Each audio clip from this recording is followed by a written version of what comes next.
Lihat, revenue kita bisa naik tinggi di bulan Agustus dan September. Kenapa di bulan November dan Desember bisa turun drastis? Apa solusinya? Jadi gini Bu, setelah kita melihat dari kompetitor lain, sekarang tuh muda-muda tuh sukanya lihat tren TikTok atau Instagram Reels, jadi sesuatu yang singkat gitu karena lebih menarik gitu. Jadi menurut saya pribadi ya, kalau misalnya kita mengikuti tren tersebut itu juga bisa menaikkan revenue kita.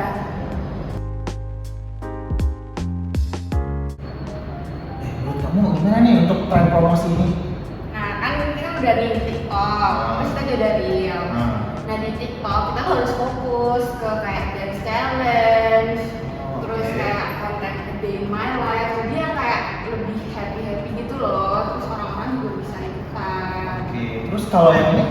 Nah di IG kan banyak nih selebgram, jadi kita coba tuh pakai selebgram buat promosiin produk kita.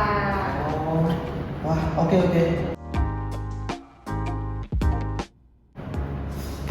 Kok nggak naik ya? Ini loh ya, followers kita nggak naik, terus gimana nih? Nanti bos marah lagi. Udah nggak apa-apa, kan juga masih seminggu. Jadi pasti kalau misalnya ya ini nggak naik-naik, kan kita bisa pakai kayak sponsor post, terus kayak lain, kayak strategi lain gitu loh. Jadi jangan khawatir dulu. Oh, oke. Jadi kita tunggu dulu ya? Iya, kan butuh waktu juga.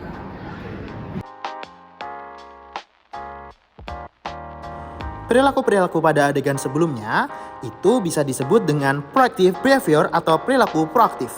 Hah? Apaan tuh? Untuk tahu lebih lanjut, yuk simak penjelasan dari video kelompok 6. Individu yang proaktif secara aktif akan selalu mencari informasi dan peluang untuk meningkatkan hal-hal tertentu, dan tidak akan secara pasif hanya menunggu informasi dan peluang datang kepada mereka. Orang-orang yang proaktif akan aktif untuk menciptakan perubahan di lingkungan mereka. Menurut Grant, perilaku proaktif memiliki 4 dimensi utama. Adapun dimensi perilaku proaktif sebagai berikut. Proactive personality atau kepribadian proaktif merupakan orang-orang yang mengidentifikasi peluang-peluang, bertindak sesuai kemauan, berinisiatif, dan berusaha hingga perubahan yang bermakna terjadi. Sebaliknya, orang yang tidak proaktif akan gagal merebut dan mengidentifikasi peluang, bersifat pasif reaktif, dan lebih mudah beradaptasi dengan keadaan daripada mengubahnya. Personal initiative merupakan pola perilaku individu dalam mengambil pendekatan secara aktif dan mandiri terhadap pekerjaan yang dilakukan. Personal initiative ditandai dengan adanya konsisten dan misi organisasi, memiliki fokus jangka panjang, berorientasi pada tindakan dan tujuan, gigih dalam menghadapi rintangan, serta mandiri dan proaktif. Role-based self-efficacy atau RBSE menjelaskan mengenai kemampuan yang dirasakan karyawan untuk menjalankan serangkaian tugas-tugasnya yang lebih luas dan proaktif melebihi persyaratan teknis yang telah ditetapkan. RBSE diharapkan mampu berubah sesuai kondisi lingkungan dan pengalaman organisasional agar karyawan lebih terampil dan bersedia mengambil peran yang lebih luas.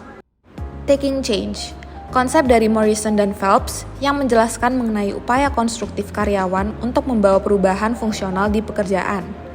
Konsep ini berorientasi pada perubahan yang ditujukan untuk perbaikan. Iya, permisi Bu. Oh iya, Bella. Kamu keren ya, sudah bisa membimbing teman-teman kamu buat menyelesaikan masalah revenue kita. Kasih Bu. Adapun dampak dari perilaku proaktif, yang pertama bagi individu. Mereka dapat melakukan suatu hal dengan mudah. Contohnya seperti menjual suatu barang dengan mudah. Kemudian mereka juga mudah menjalin kerjasama. Umumnya mendapatkan upah yang lebih tinggi dibandingkan mereka yang inaktif. Dapat memberikan pengaruh yang baik pada orang lain dengan mudah juga. Mereka cenderung memiliki impresi atau reputasi atau citra yang baik. Mereka selalu dipandang sebagai pemimpin transformasional di masa depan. Maksudnya adalah seseorang dengan kemampuan melihat suatu hal penting, merasakan suatu tantangan, menginspirasi pengikutnya, mengubah perspektif suatu organisasi atau masyarakat, dan bertekad untuk mewujudkan visinya terlepas dari masalah yang akan dihadapi dalam mencapainya. Mereka juga dipandang sebagai orang yang berkarisma.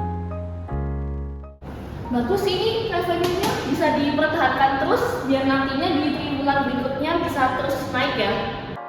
Sedangkan bagi organisasi, akan mampu meningkatkan inovasi baru dalam produk, layanan, dan prosesnya, mampu mengambil langkah berani atau berhati-hati dalam bersikap kompetitif, menghadapi tantangan, atau ketika bereaksi pada perusahaan lain, serta mampu menciptakan atau mendorong suatu pasar atau industri. Gimana sih cara kamu supaya bisa dipanggil bos dan dikasih penghargaan kayak gitu? Oh, caranya tuh Nah, perilaku proaktif dapat disebabkan oleh yang pertama, pembiasaan untuk berbicara yang serius. Kemudian, apabila ada masalah, selalu mencari solusi dibandingkan menyangkalnya. Mereka juga memiliki standar kerja yang tinggi dan sesuai. Mereka juga memiliki ukuran kerja yang fokusnya besar, berpikir jangka panjang, dan adanya masukan yang keras dari sumber eksternal. Namun, ada kalanya perilaku proaktif ini dapat mengalami kemunduran loh, karena dilakukan oleh mereka yang cepat untuk berpuas diri.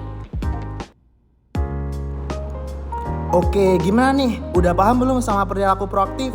Semoga paham ya dan dapat segera diterapkan.